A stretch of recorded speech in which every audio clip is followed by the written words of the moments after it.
ચલો સ્ટાર્ટ કરીએ. સો સેકન્ડ દિવસ છે, બીજો દિવસ. કાલે જે લેક્ચર મૂક્યો હતો એમાં તમને ડિટેલમાં જણાવ્યું હતું કે કયા વિદ્યાર્થીએ કેટલી ભૂલ કરી છે અને કઈ રીતે તમારે લખવાનું છે. બરાબર, ટાઈમપાસ આપણે નથી કરતા. હું તમને બેઝિક બધી માહિતી નથી આપતો. બેઝિક માહિતી જોતી હોય કે આ સિરીઝ શું છે શું નથી, તો આગળના વિડીયોની પહેલી 5 કે 10 મિનિટ તમારે જોઈ લેવાની. દર વખતે એવી 5-10 મિનિટ બગાડતા પછી વિડીયોની લંબાઈ 25 મિનિટ 30 મિનિટ થઈ જાય છે. મારો એમ એ છે કે 15-20 મિનિટમાં આપણે કમ્પ્લીટ કરીએ. સો ચર્ચાપત્ર છે, ડાયરેક્ટ આપણે સબ્જેક્ટ ઉપર આવીએ. ચર્ચાપત્ર છે ને ચર્ચાપત્રના સબ્જેક્ટમાં શું કીધું છે? કેળવણી કેવી હોવી જોઈએ, આ એક વસ્તુ. તે માટે પોતાનું મંતવ્ય જણાવતો અને નવી શિક્ષણ નીતિ સાથે સરખાવતો ચર્ચાપત્ર અબક સમાચારપત્રના તંત્રીશ્રીને લખો. તો આ બે વસ્તુ છે. એક કેળવણી કેવી હોવી જોઈએ, તમારા મતે કેળવણી કેવી હોવી જોઈએ, આ એક પ્રશ્ન છે. બીજો પ્રશ્ન શું છે કે જે તમારા મતે કેળવણી હોવી જોઈએ એને નવી શિક્ષણ નીતિ છે, નવી શિક્ષણ નીતિ સાથે સરખાણ છે. મિનિંગ શું કહેવા માંગે છે? નવી શિક્ષણ નીતિના પ્રોઝ અને કોન્સ લખવાના છે, ફાયદા અને ગેરફાયદા, અથવા તો ફાયદા પડકારો અને એનું સોલ્યુશન, એ રીતે લખવાનું છે. અને આ શું પૂછ્યું છે? ચર્ચાપત્ર. ચર્ચાપત્ર પૂછ્યું છે. આ ચર્ચાપત્રનું બેઝિક ફોર્મેટ તમને ખબર હોવું જોઈએ. આ જે પ્રશ્ન છે એના ભાગ પાડતા તમને આવડવો જોઈએ. તો ભાગ 1માં એટલે કે તમે પહેલો પેરેગ્રાફ લખશો ત્યારે કેળવણી કેવી હોવી જોઈએ, આ ફર્સ્ટ પેરેગ્રાફમાં અથવા તો ફર્સ્ટ અને સેકન્ડ પેરેગ્રાફમાં લખશો. બહુ સંક્ષિપ્તમાં લખશો, એટલે કે 4 થી 5 લાઈનનો તમે લખશો, 4 થી 5 મુદ્દા. પછી નવી શિક્ષણ નીતિના ફાયદા, એ તમારી કેળવણી કેવી હોવી જોઈએ એની સાથે તમે સરખાવીને ફાયદા લખી શકો છો. તો એકાદ પેરેગ્રાફ તમે આનો લખશો. પછી એના પડકારો શું છે, તો એકાદ પેરેગ્રાફ આનો લખશો. અને લાસ્ટમાં એનું સોલ્યુશન શું છે, તો એકાદ પેરેગ્રાફ આનો. આ રીતે 4 થી 5 પેરેગ્રાફ તમે લખશો. શેમાં? ચર્ચાપત્રમાં. બરાબર. હવે ચર્ચાપત્રનું ફોર્મેટ શું હોવું જોઈએ, તો આ વિદ્યાર્થીએ શું લખ્યું છે એ બધી વસ્તુ આપણે ડિટેલમાં જોઈએ. ચલો સ્ટાર્ટ કરીએ. બ્લેક પેન લઈ લો, તમને વધારે આઈડિયા આવે. ડાયરેક્ટ સ્ટાર્ટ કરવું છે. પ્રતિ તંત્રીશ્રી અબક વર્તમાન પત્ર અને કખગ શહેર. હવે આ ફોર્મેટ ખોટું છે. સ્ટાર્ટિંગમાં શું આવશે? અહીંયા જમણી બાજુ, અહીંયા જમણી બાજુ તમારું નામ આવશે. કદાચ તમે લખો છો પ ફ બ, આ તમારું નામ લખ્યું. પછી સરનામું 1, અલ્પવિરામ, શહેર નામ, ડોટ, અને પછી તારીખ. તારીખ તમે જે પણ લખો એ તારીખ.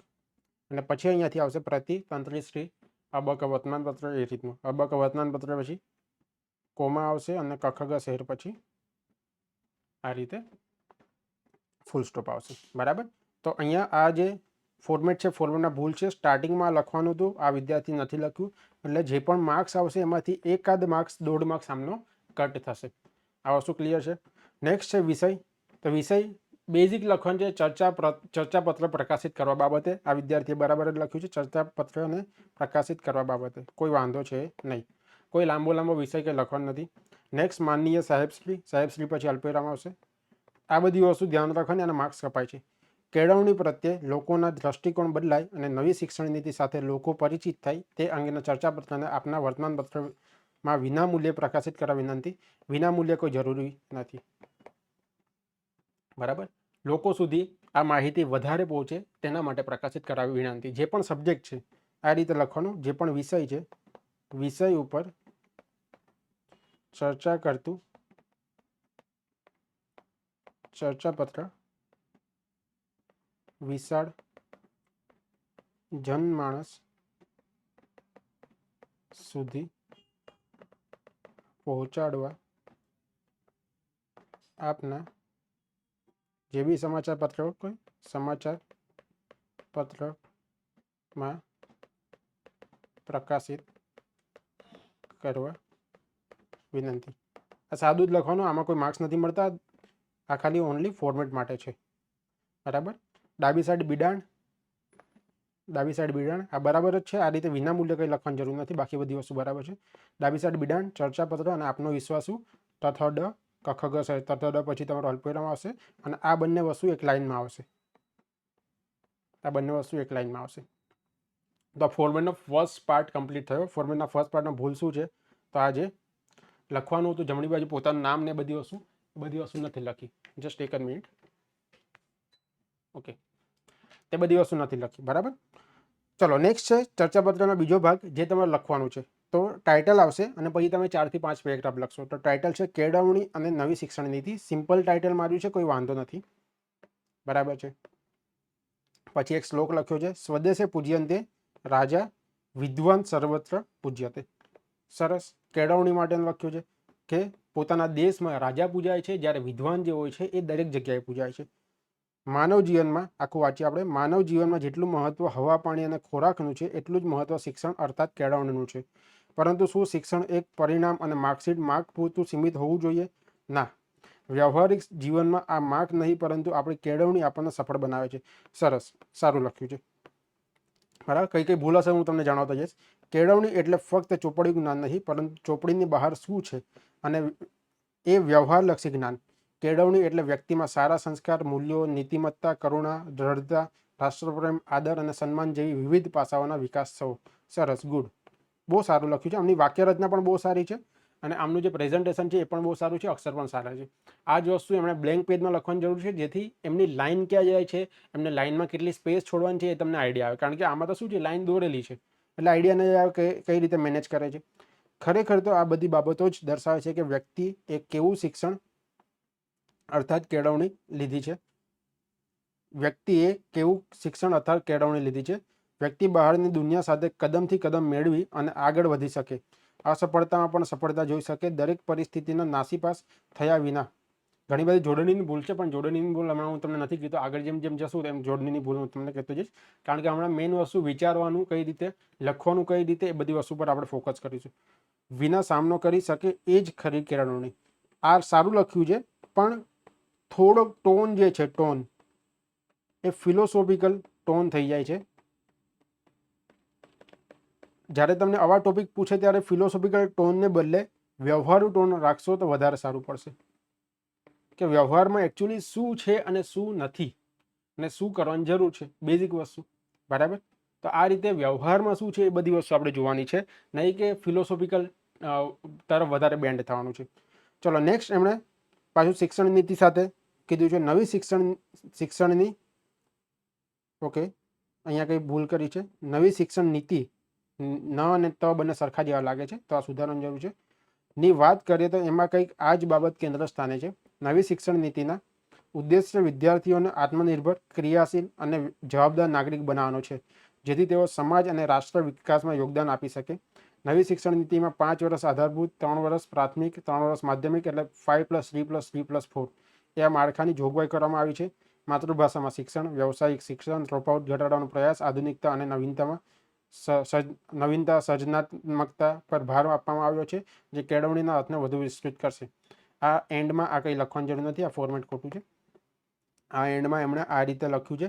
પણ જો આ ફર્સ્ટ પેરેગ્રાફ જે એમણે લખ્યો છે બરાબર છે, સેકન્ડ પેરેગ્રાફમાં એન્ડમાં ટોન જે છે, અડધો પેરેગ્રાફ બરાબર છે, પછી સેમ ટુ સેમ વસ્તુ રિપીટ જેવું થાય છે, ટોન તમારો રિપીટ થાય છે. તો અહીંયાથી તમારા શિક્ષણ નીતિની વસ્તુ તમારે સ્ટાર્ટ કરવાની હતી અને લાસ્ટમાં તમે જ્યારે લખો છો ત્યારે કંઈ ને કંઈ સમાપન આપવાનું છે કે કઈ વસ્તુ સુધારો કરવાની છે, કઈ વસ્તુમાં પડકારો આવી શકે, એ બધી વસ્તુ લખવાની છે. બરાબર. બહુ જનરલ સ્ટેટમેન્ટ લખ્યા છે, સ્પેસિફિકને બદલે બહુ જનરલ સ્ટેટમેન્ટ લખ્યા છે. કદાચ એવું બની શકે કે આ વિદ્યાર્થી પાસે કોઈ સ્પેસિફિક માહિતી નહીં હોય. એમ તો એમાં અહીંયા જે લખ્યું છે એ શબ્દો, જેમ કે માતૃભાષામાં શિક્ષણ, વ્યવસાયિક શિક્ષણ, ડ્રોપઆઉટ ઘટાડવાનો પ્રયાસ, આધુનિકતા અને નવીનતા, સર્જનાત્મકતા, આ બધા શબ્દો બહુ સારા છે. ને એકચ્યુઅલી શિક્ષણ નીતિમાં જે ન્યૂ એજ્યુકેશન પોલિસી આવી છે એમાં આ બધા શબ્દો બહુ ઇમ્પોર્ટન્ટ પણ છે. પણ જે સ્પેસિફિક વસ્તુ લખાવી જોઈએ એ સ્પેસિફિક વસ્તુ નથી લખાઈ. બરાબર. હવે કઈ રીતે હોવું જોઈએ, તો સ્ટાર્ટિંગમાં મેં તમને જેમ કીધું એમ જ્યારે પણ કોઈ પણ ચર્ચાપત્ર પૂછાય છે તો અહીંયા તમારે પહેલાં જોવાનું છે કે કયું વર્તમાનપત્ર કીધું છે. નીતિ સાથે સરખાવતો ચર્ચાપત્ર અબક વર્તમાનપત્ર. અબક વર્તમાનપત્ર એટલે તમારું નામ અબક નહીં આવે, તો તમે અહીંયા એવી રીતે લખી શકો છો, કખગ શહેર, સોરી કખગ પોતાનું નામ, કખગ પછી સરનામું 1, શહેર નામ અને તારીખ. કદાચ તમે એવું બી કરી શકો કે હાલમાં પ્રવેશોત્સવ અહીંયા આપણે ગુજરાતમાં યોજાયો હતો, તો પ્રવેશોત્સવની સાથે સરખાવીને તમે સ્ટાર્ટ કરી શકો, એવું પણ તમે કરી શકો છો. તો એની ડેટ એ પ્રમાણે તમે લખી શકો, જેમ કે તમે લખો ડેટ 30/6/2025. ડેટ ગુજરાતીમાં લખવી જરૂર છે, જરૂરી નથી પણ લખશો તો સારું પડશે. પછી પ્રતિ તંત્રીશ્રી,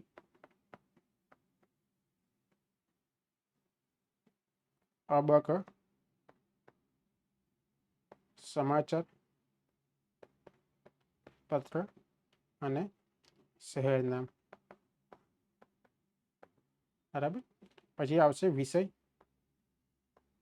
વિષયમાં સિમ્પલ ચર્ચાપત્ર પ્રકાશિત કરવા બાબતે. પછી મહોદયશ્રી અથવા તો સાહેબશ્રી, જે પણ તમે લખો એ તમે લખી શકશો. માનનીય સાહેબશ્રી પણ તમે લખી શકો. માનનીય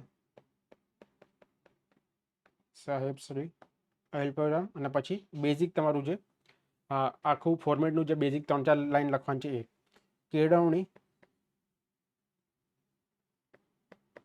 કેળવણીની કાં તો આદર્શ કેળવણીની પરિભાષા અને નવી શિક્ષણ નીતિ સાથેનો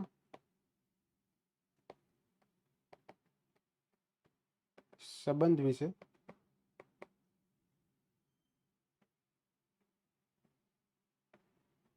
આપશ્રીના સમાચાર પત્રમાં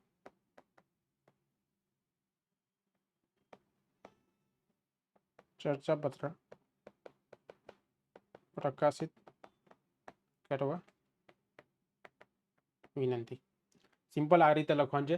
આમાં ઘણી બધી વસ્તુ લખી શકો, જેમ કે આદર્શ કેળવણીની પરિભાષા નવી શિક્ષણ નીતિ સાથેનો સંબંધ વિશે વધારે લોકો સુધી માહિતી પહોંચાડવા માટે આ ચર્ચાપત્ર પ્રકાશિત કરવા માંગુ છું. તો આ ચર્ચાપત્ર આપના સામાયિક પત્રમાં પ્રકાશિત કરવા વિનંતી. આ રીતે તમે લાંબા 2-3 વાક્યો પણ લખી શકો છો, પણ આનો કોઈ મતલબ નથી. આમાં તમે ગમે એટલું એટ્રેક્ટિવ લખશો તો આનો કોઈ મતલબ નથી, એના માર્ક્સ નથી મળવાના. આ ખાલી ફોર્મેટ માટે છે કે આ ફોર્મેટમાં આ રીતે લખવાનું છે. બરાબર. પછી અહીંયા આવશે તમારું બિડાણ. બિડાણમાં ચર્ચાપત્ર અને અહીંયા લેપ્તિન. અહીંયા શું લખ્યું તમે ક ખ ગ, તો અહીંયા તમારું આવશે ક ખ ગ, અથવા આપનો વિશ્વાસુ પણ તમે લખી શકો.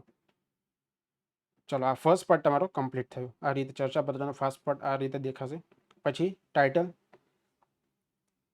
તો ટાઇટલમાં સિમ્પલ 4 થી 5 શબ્દોનું ટાઇટલ લખવાનું છે, વધારે લાંબુ કે એ રીતે લખવાનું નથી. ઇનકેસ તમને નથી આવડતું ટાઇટલ, ખબર નથી પડતી, તો જે સબ્જેક્ટ આપ્યો છે એ સબ્જેક્ટ જ લખી દેવાનો.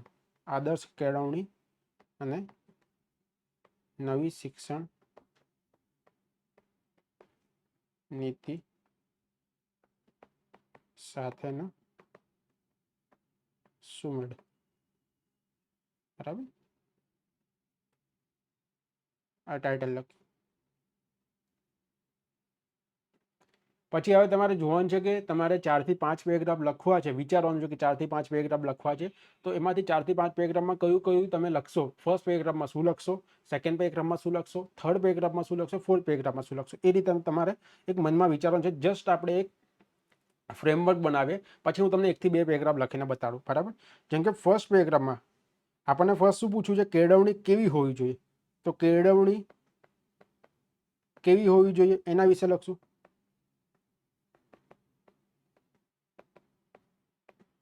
તેમાં તમે 4 થી 5 ઘણા બધા પોઈન્ટ લખી શકો, પણ જે ઇમ્પોર્ટન્ટ છે એ 4 થી 5 પોઈન્ટ લખશો. એક તમે લખી શકો ગોખણ પટ્ટી જે એ ના હોવું જોઈએ. પછી સર્વાંગી વિકાસ. સર્વાંગી વિકાસ એટલે કે શું, માનસિક વિકાસ થવો જોઈએ, બૌદ્ધિક વિકાસ થવો જોઈએ, શારીરિક વિકાસ થવો જોઈએ. એ રીતે દરેક પ્રકારના વિકાસ થવો જોઈએ. પછી વિવેચનાત્મક એટલે કે આપણે શું વિચારવાનું છે એના ઉપર નહીં, પણ કેવી રીતે વિચારવાનું છે એ બધા ઉપર વધારે ધ્યાન આપવાનું છે. એના પછી કૌશલ્ય અને વ્યવહારુ જ્ઞાન ઉપર વધારે ફોકસ કરવાનું છે. તો આ 4 વસ્તુ તમારે ફર્સ્ટ પેરેગ્રાફ જે લખો છો એમાં તમે લખી શકો છો.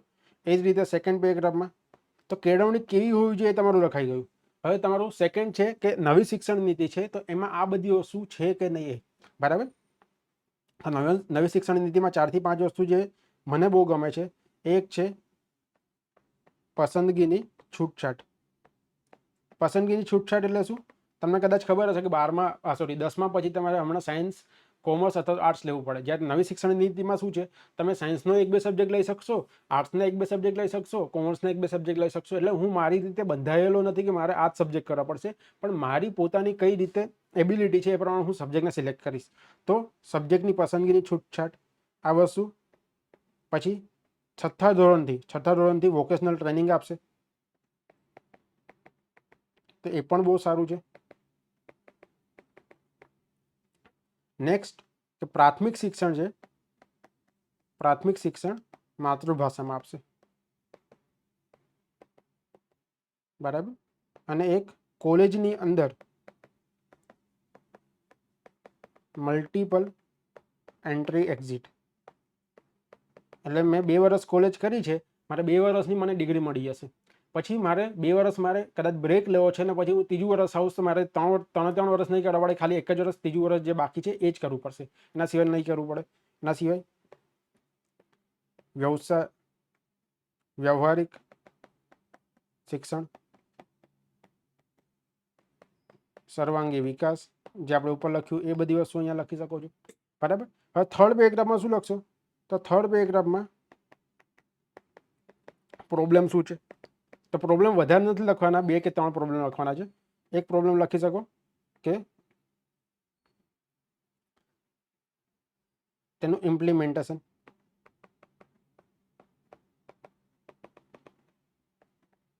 ઇમ્પ્લિમેન્ટેશન એટલે શું? જ્યારે તમે અમલ કરશો, તો અમલીકરણ જ્યારે કરશો તો ત્યારે પ્રોબ્લેમ આવી શકે છે, એક વસ્તુ.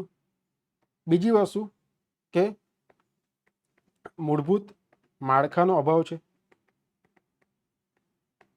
જે કમ્પ્યુટર લેબ જોતી હોય, ડિજિટલ બોર્ડ જોતા હોય, જે બેન્ચીસ છે, એ બધી વસ્તુનો ખૂબ અભાવ છે. પછી શહેર અને ગ્રામીણ શિક્ષણ વચ્ચેનો ભેદભાવ, આના વિશે લખી શકશો, બરાબર. તો આ રીતે 4 થી 5 પછી તમે વાલીની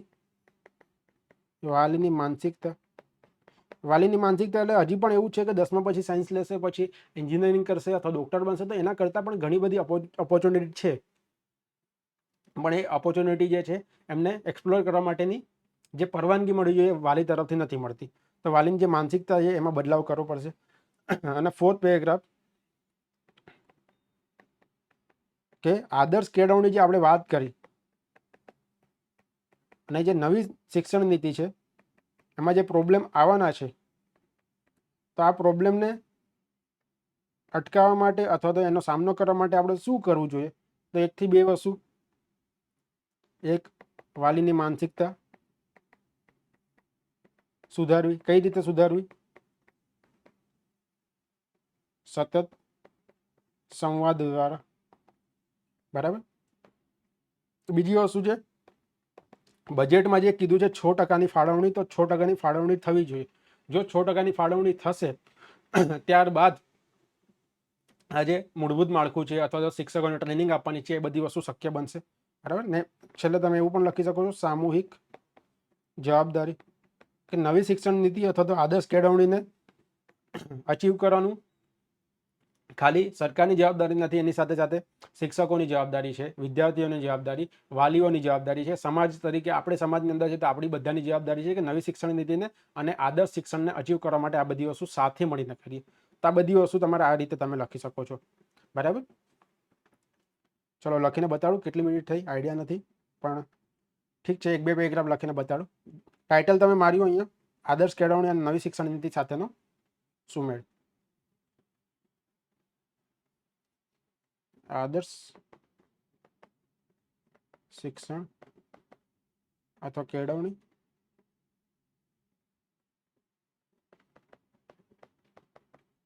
અને નવી શિક્ષણ નીતિ સાથેનો સુમેળ.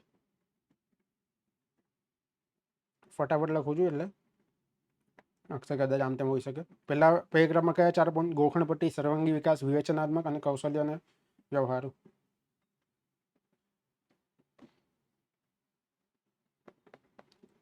કેળવણીની સાચી વ્યાખ્યા માત્ર ડિગ્રી હાંસલ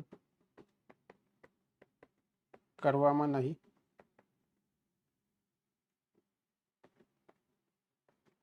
પરંતુ તેને જીવનમાં ઉતારવામાં છે.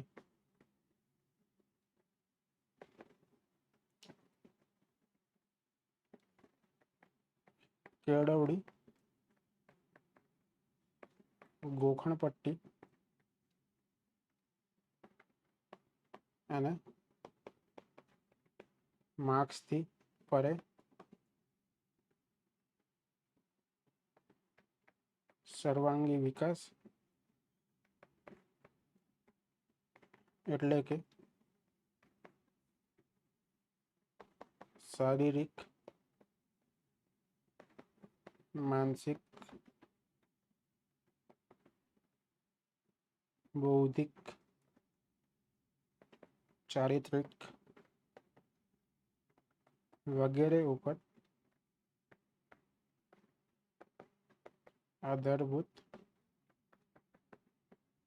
હોવી જોઈએ. બરાબર. સર્વાંગી વિકાસનો પોઈન્ટ આવી ગયો, ગોખણપટ્ટીનો પોઈન્ટ આવી ગયો. ક્યાં છે? આ બે વસ્તુ આવી ગઈ, વિવેચનાત્મક અને કૌશલ્ય અને વ્યવહાર.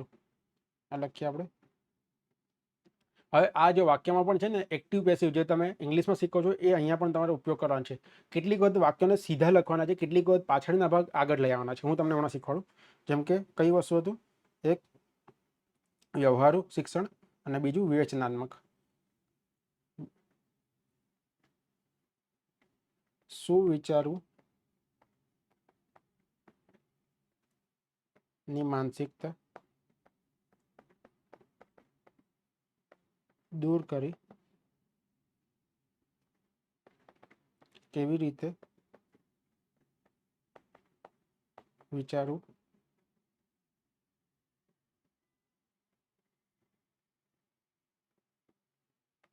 વિકસાવવાથી વિવેચનાત્મક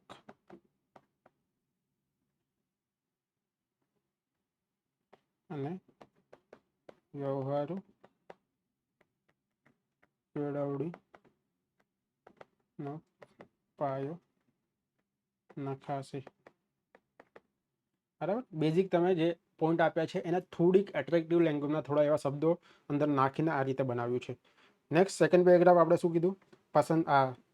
નવી શિક્ષણ નીતિ. તો સ્ટાર્ટિંગમાં નવી શિક્ષણ નીતિની તારીફ કરવાની છે. કોઈ પણ વસ્તુ તમને કીધું હોય તો નવી જે પણ વસ્તુ એની તમે તારીફ કરવાની છે. તો આદર્શ શિક્ષણની, દર વખતે શિક્ષણ લખી દઉં છું, કેળવણીની વ્યાખ્યા માટે અથવા વ્યાખ્યાને ખરા અર્થમાં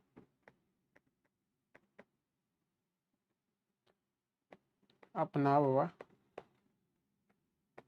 નવી શિક્ષણ નીતિ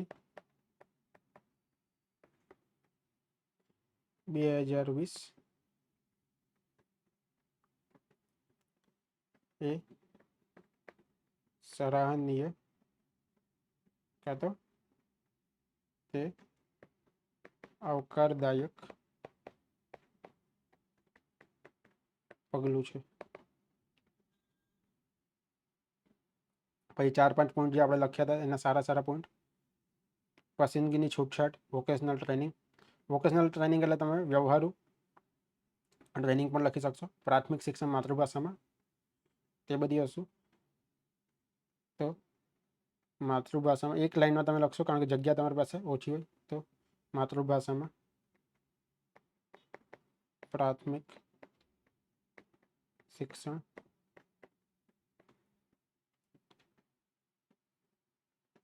વિવિધ વિષયોની પસંદગીમાં છૂટછાટ 6ઠ્ઠા ધોરણથી વ્યવહારુ કૌશલ્ય માટેની ટ્રેનિંગ, પછી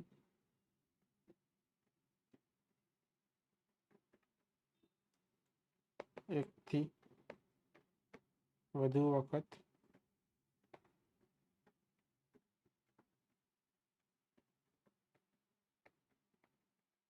એન્ટ્રી એક્ઝિટ વગેરે આદર્શ કેળવણી તરફ મીટ માંડીને બેઠું છે. પછી એના પ્રોબ્લેમ, તો જ્યારે આ પેરેગ્રાફ પૂરો થાય છે, તમે નવો પેરેગ્રાફ શરૂ કરો તો એનું જોડાણ હોવું જોઈએ એના માટે, પરંતુ કાગળ ઉપર કરેલ આયોજન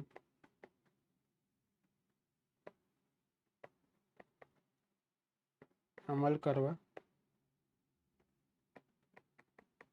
ઘણા પડકારો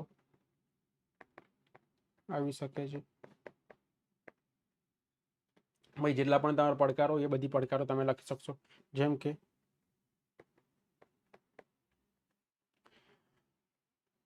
શિક્ષકોની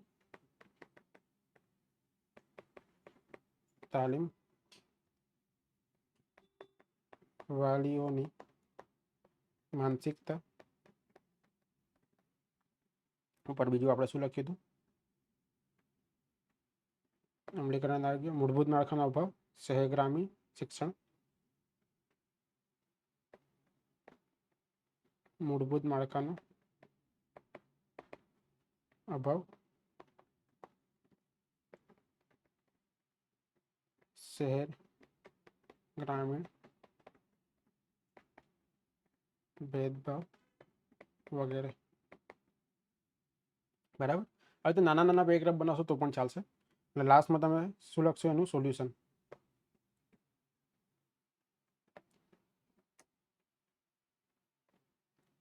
આદર્શ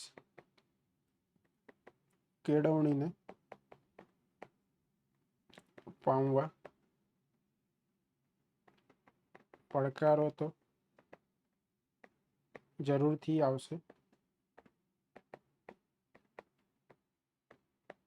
પરંતુ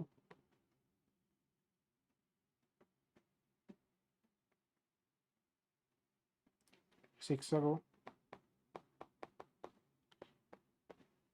સરકાર, વાલીઓ અને વિદ્યાર્થીઓની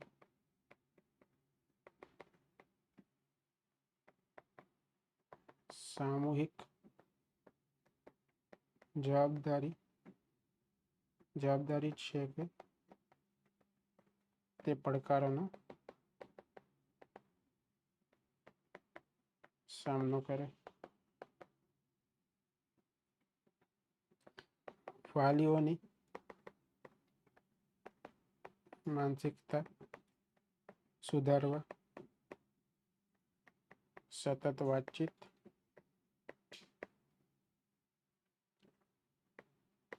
બજેટમાં નિર્ધારિત કરેલ નાણાંની ફાળવણી અને સતત પ્રયત્ન, જરૂરથી ભારત દેશમાં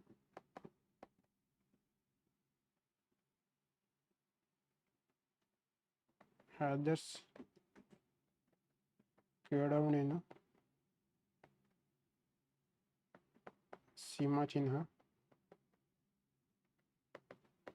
સ્વરૂપ બની રહેશે. જો આ બધા શબ્દો તમારે થોડા શીખવા પડશે, જેથી થોડું એટ્રેક્ટિવ લાગે. બરાબર. ચલો, કેટલી મિનિટ થઈ છે? તો આ રીતે થશે. સ્ટાર્ટિંગ આ તમારું ફોર્મેટ છે. આ રીતે બેઝિક 2-3 લાઈન લખો. 2-3 લાઈન લખો શું થશે કે નીચે તમે એક્ઝેક્ટ જે લખવાનું છે, જે મુદ્દો લખવાનો છે, એના માટે તમને જગ્યા વધારે મળી રહેશે. ડાબી બાજુ વિધાન, જમણી બાજુ આ, પછી તમારું આ જે ટોપિક છે, ટોપિક લખવાનું છે 4 થી 5 તમારા શબ્દોમાં. અને પછી આ વિચારવાનું છે ફર્સ્ટ, સેકન્ડ, થર્ડ, ફોર્થ, બધા મળે 4 થી 5 પેરેગ્રાફ તમે લખી શકો. આ ફર્સ્ટ પેરેગ્રાફમાં જે વિચાર્યું હતું એ 4 થી 5 પોઈન્ટ લખ્યા, 4 થી 5 પોઈન્ટ લખ્યા. સેકન્ડ પેરેગ્રાફમાં 2-3 પોઈન્ટ, થર્ડ પેરેગ્રાફમાં 3-4 પોઈન્ટ. અને જ્યારે તમને એવું લાગે મારી પાસે જગ્યા ઓછી છે અને મારે વધારે લખવું છે, ત્યારે તમારે શું કરવાનું, એક જ લાઇનમાં અલ્પવિરામ કરીને બધી વસ્તુઓ તમારે કહી દેવાની. એનાથી શું થશે કે તમારા મુદ્દા, તમારા જે ડાયમેન્શન છે એ વધારે મળશે અને તમારી જે જગ્યા છે ઓછી રોકાશે. એનાથી તમને માર્ક્સ વધારે મળશે. બરાબર. તો સેકન્ડ ડે હતો પેપર ચેકિંગ રાખ્યું છે સિરીઝનું નામ. પેપર ચેકિંગ 1 કરીને આપણે થંબનેલ બનાવ્યું હતું. આમાં પેપર ચેકિંગ 2 કરીને થંબનેલ બનાવશું. જોઈએ કેટલા મિનિટનો થયો મને આઈડિયા નથી, પણ હું વિચારું છું કે 20 મિનિટ સુધી આપણે સીમિત કરી શકીએ. આગળ જતાં ધીમે ધીમે આદત પડતી જશે. હમણાં શું લખવાનું હું ધીમે ધીમે કરું કે તમને સમજ પડે. બીજું કે સ્ટાર્ટિંગમાં હું કહેવાનું ભૂલી ગયો, પણ 1.25x સ્પીડે જોવાનું, એટલે કદાચ એવું બને કે 25 મિનિટ સુધી જાય તો 1.25x સ્પીડથી 3-4 મિનિટ તમારી કપાઈએ. ચલો, બીજી તો કોઈ વાત કરવાની નથી. તપસ્યા બેચ માટેની એ બધી વસ્તુ તમને મોટાભાગના વિદ્યાર્થીને ખબર છે. જે વિદ્યાર્થી નથી ખબર, ડિસ્ક્રિપ્શનમાં લિંક આપી હશે ચેનલની અને ગ્રુપની. એ ગ્રુપમાં ચેનલમાં જોડાઈ જશો, એમાં મેસેજ બધા વાંચશો, ડિટેલમાં મેસેજ તમને લખીને આપ્યો છે, એટલે તમને બધી વસ્તુ ખબર પડી જશે. મોસ્ટ પ્રોબેબલી 1400 વિદ્યાર્થીઓ જોડાઈ પણ ગયા છે અને ગ્રુપ પણ એનું બની ગયું છે. એટલે બેચ 1 તો ક્લોઝ કરવામાં આવી છે, બેચ 2નું વિચારીએ છીએ. જે પણ હશે હું તમને જણાવીશ. તો આ સિરીઝ આપણે કન્ટિન્યુ રાખીશું, જે પેપર ચેકિંગની છે ને. આમાં હું તમને શીખવાડતો જઈશ કઈ રીતે લખવાનું છે. બાકી મળતા રહીશું. બરાબર. ચાલો, જય હિન્દ, જય Bharat. Thank you all of you.